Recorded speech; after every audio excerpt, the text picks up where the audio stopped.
Welcome to the Deep Dive. Today we're getting into something, well, pretty common as we get older. Muscle loss after 50, sometimes called sarcopenia. Mm-hmm. If you've maybe noticed things feeling a bit harder, Mm. everyday stuff, then this is definitely for you.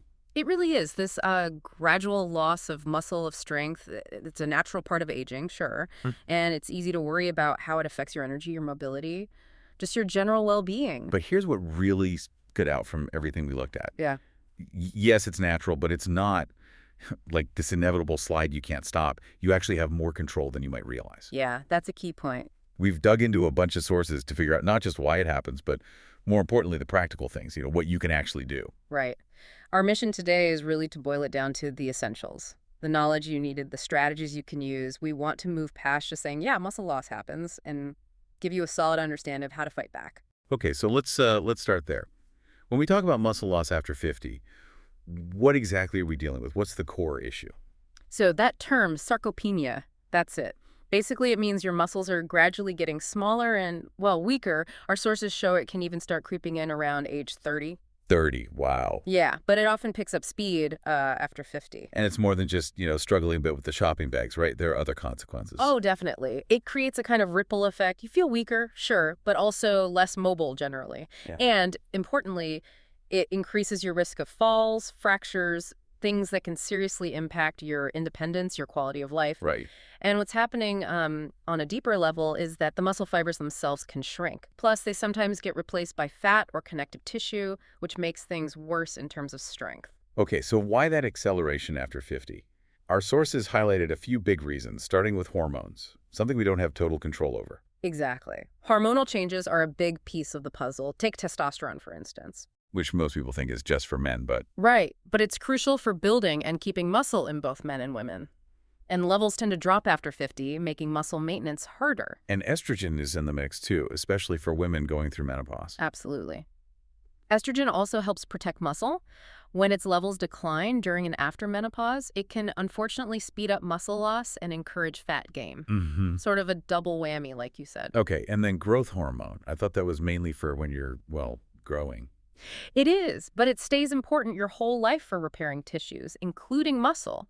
As we age, we produce less, which means muscle recovery after exercise slows down, and building new muscle gets tougher. So the hormonal shifts basically reduce the body's natural priority for muscle upkeep. You got it.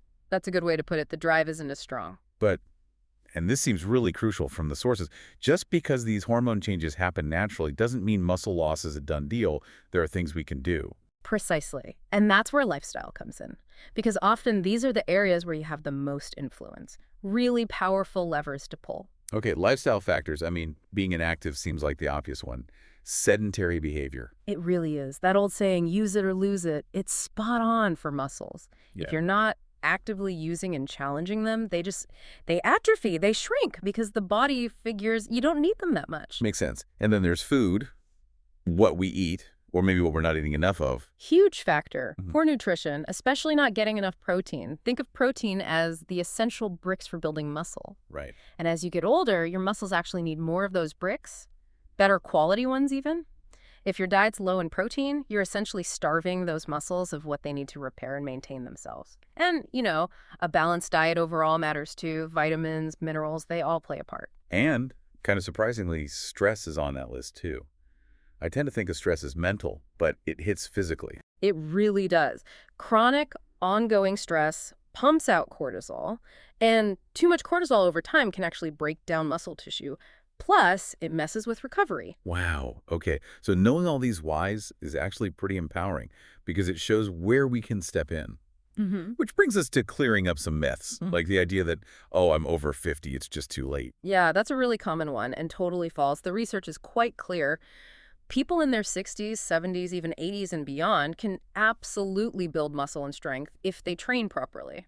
That's encouraging. And there's even this concept of muscle memory. If you used to be active, your muscles might respond even quicker when you start again. What about the fear? The worry that lifting weights or doing strength training is risky, that you might get hurt, especially when you're older. Another big hurdle for some people. But again, it's mostly a myth. When you do it right, starting slowly, focusing really hard on good form, and increasing the challenge gradually, strength training is incredibly safe and beneficial. More beneficial than risky then. Way more beneficial. It actually improves bone density, helps your balance, supports your joints, all things that reduce your risk of injury and falls in the long run. Okay, so we've got the why and busted some myths. Now, the really practical stuff. What can you actually do? How do we keep and even gain muscle after 50? Strength training seems to be Well, fundamental. it's the absolute cornerstone. Resistance training, strength training, whatever you call it. It's the most powerful signal you can send to your body to say, hey, keep this muscle, build more of it. You mentioned muscle protein synthesis, MPS. That's the signal. Exactly. Think of MPS as the on switch for muscle building and repair. Resistance training is the best way to flip that switch, especially as we age when maybe the switch is a bit rustier. How does that work, like physically? What happens when you lift something heavy? So when you challenge your muscles with resistance, you create these tiny microscopic tears in the muscle fibers. Sounds bad, but it's good. It's good. These micro tears trigger your body's natural repair process, and as it repairs them, it makes the fibers stronger and often a bit bigger, adapting to handle that stress better next time. It's your body responding to the demand. So if you don't create that demand, the body just thinks, no need to invest resources here, Yeah. especially with those hormonal changes happening. Precisely. Without that specific stimulus from resistance training, your body is much less inclined to prioritize muscle building and maintenance. It shifts resources elsewhere. Gotcha. Now, the sources mentioned compound movements. What are those and why are they so good? Ah, yes. Compound movements are basically exercises that work several muscle groups all at once. Think about a squat that's hitting your quads, your glutes, your hamstrings, your core. Okay. Or push-ups, deadlifts, rows. They're super efficient because you get more bang for your buck in terms of muscle activation. And they mimic real-life movements, lifting things, getting up, pushing things, so the strength transfers well to everyday life. Right. Makes sense. So for someone listening who's thinking, okay, I need to do this, but where do I start? Maybe they haven't done anything like this in years or ever. Key thing is, start gently. Focus completely on learning the proper form first. You can begin with just your own bodyweight squats, lunges, push-ups against a wall. Resistance bands are great too, or very light weights. And consistency over intensity, especially at first. Absolutely. Aim for maybe 2 sessions a week to start. Just getting into the routine and doing the movements correctly is way more important than trying to lift heavy right away. And then, once you're comfortable, how do you keep making progress? The sources talk about progressive overload. Sounds technical, but what is it? It's actually a simple idea, but crucial. Your muscles adapt. Once they get used to a certain challenge, you need to give them a new reason to keep adapting and getting stronger. So you need to nudge them a bit harder over time. Exactly. Progressive overload just means gradually increasing the demand. That could mean lifting slightly heavier weight, doing 1 or 2 more repetitions, adding another set, using a harder variation of the exercise, or even just reducing your rest time between sets. Small, gradual increases. Okay, so strength training provides the stimulus. But muscles need building blocks, right? They need fuel. Let's switch to nutrition. Protein comes up a lot. It's absolutely vital. Protein provides the amino acids. Those are the literal building blocks for muscle tissue. And what's interesting is that our sources really highlight that people over 50 generally need more protein than younger adults. More. How much more are we talking? The general range often cited is about 1.2 to maybe 2.0 grams of protein per kilogram of your body weight per day. That does sound like potentially quite a bit more than standard recommendations. Why the increase as we age? Well, it seems our bodies become a bit less efficient at using the protein we eat to actually build and repair muscle. It's like the construction crew isn't quite as effective. So providing a bit more raw material helps ensure enough gets used for muscle maintenance and growth. Okay. And spreading it out helps. Yes, definitely. Spreading your protein intake across your meals throughout the day seems to be more effective than trying to cram it all into one big meal. Helps keep that MPS signal going. Any specific types of protein we should focus on? I remember reading about leucine. Yeah, leucine is an important one. It's an essential amino acid that acts like a key trigger for starting that muscle protein synthesis process. Foods like dairy, eggs, lean meats, poultry, fish, soy, beans, lentils, they're all good sources. Getting enough leucine seems particularly helpful. But it's not just protein, is it? The whole plate matters. Totally. Protein is crucial, but you also need healthy fats. Think avocados, nuts, olive oil for hormone production and overall health. And complex carbohydrates, whole grains, veggies, fruits, they provide the energy you need to actually do the workouts and feel recovery. And water. Can't forget hydration. Definitely not. Muscles are mostly water, something like 75%. So staying well hydrated is critical for them to function properly and recover effectively. I saw an example meal plan in one source. Things like Greek yogurt with berries, a big salad with grilled chicken and quinoa, maybe cottage cheese later, then salmon with sweet potato and broccoli for dinner. Sounds like it hits all those points. Yeah, that's a great example of spreading quality protein throughout the day alongside those healthy fats, complex carbs, and fiber. Okay, so we work the muscles, we fuel them. But the magic happens during rest, right? Recovery is the third leg of the stool. Absolutely. You don't build muscle during the workout, you build it afterwards during recovery. And sleep is prime time for that. So skimping on sleep could actually sabotage your efforts in the gym. It really can. During deep sleep, your body releases growth hormone and other things that are vital for tissue repair. Aiming for that classic 7 to 9 hours of quality sleep is super important. Any quick tips for better sleep hygiene? The usual suspects, really. Stick to a regular sleep schedule, even on weekends if you can. Wind down before bed, maybe limit screens. Make sure your bedroom is cool, dark, and quiet. Basic stuff, but it adds up. And it's possible to do too much, right? Overtraining. Oh, yes. More isn't always better. Pushing too hard, too often, without enough rest can backfire. It leads to breakdown, not buildup. So scheduling rest days is crucial. And sometimes active recovery, like gentle walking or stretching, can be helpful on those off days. We touched on hormones earlier. Beyond diet and exercise, anything else we can do to support hormonal balance for muscle health? Stress management seems relevant here too. Definitely. Remember that chronic stress means high cortisol, and cortisol is catabolic. It breaks down muscle. So finding ways to manage stress is key. Things like yoga, meditation, even just deep breathing exercises can help lower cortisol. And regular exercise itself helps manage stress, right? Like walking. Exactly. Regular, even low-impact exercise like walking is fantastic for both stress reduction and supporting overall muscle health.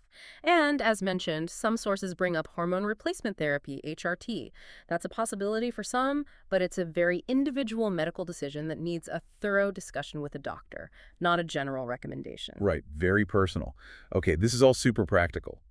But knowing what to do is one thing, doing it consistently is another. Let's talk mindset and motivation. Yeah, this is maybe the most underrated part. First off, truly believing that progress is possible at any age, holding on to that is fundamental. And you mentioned focusing less on just appearance and more on function. What does that look like? It means setting goals tied to your actual life. Maybe you want to be able to easily lift your grandkids or carry the heavy gardening soil or walk up hills without getting winded or just feel more stable going downstairs. So connecting the effort to tangible everyday benefits. Exactly. When you frame it like, doing these squats will help me get up from the floor more easily, it makes the effort feel much more worthwhile and meaningful than just chasing a number on the scale or a certain look. It keeps you going. And seeing others succeed helps too, right? Hearing stories of people starting later in life and getting stronger. Hugely inspiring. Seeing a 60-year-old discover strength training and regain mobility, or a 55-year-old run their first 5K, it really drives home that it's not too late and that meaningful change is achievable. It combats that it's too late for me feeling. And for people hesitant about starting strength work, maybe worried about injury or feeling awkward in a gym, any advice there? Start small, start simple. Get guidance on form if you needed a trainer for a session or two, online videos from reputable sources. Focus on mastering the movement before adding weight. You can do a lot at home to build confidence first. And just remember, the benefits feeling stronger, more capable, more confident, they vastly outweigh any initial awkwardness. Everyone starts somewhere. So zooming out, the bigger picture here, keeping muscle as we age isn't just about vanity, is it? It's fundamental. It's absolutely fundamental to vitality, independence, quality of life. Muscles are your engine for movement. They're crucial for balance. They even play a huge role in your metabolism and how your body handles blood sugar. Building these habits is an investment in thriving, not just surviving, in later years. And finding your reason, your personal goals, seems key, and celebrating the small wins along the way. Precisely. It's your journey. Focus on what matters to you and acknowledge every step forward, no matter how small it seems. It all counts. Okay, so wrapping this up, the core message from this deep dive seems pretty clear. Yes, muscle loss tends to happen after 50, but you absolutely can manage it. You have real power through consistent effort in a few key areas. Right. Strength training is non-negotiable. Smart nutrition, especially enough protein spread through the day, prioritizing sleep and recovery, and finding healthy ways to manage stress. And always tying it back to those personal goals, the things that make life enjoyable and meaningful for you. That's the fuel for motivation. Couldn't agree more. So here's a final thought to leave you with. Consider how even small, consistent steps in these areas could compound over time.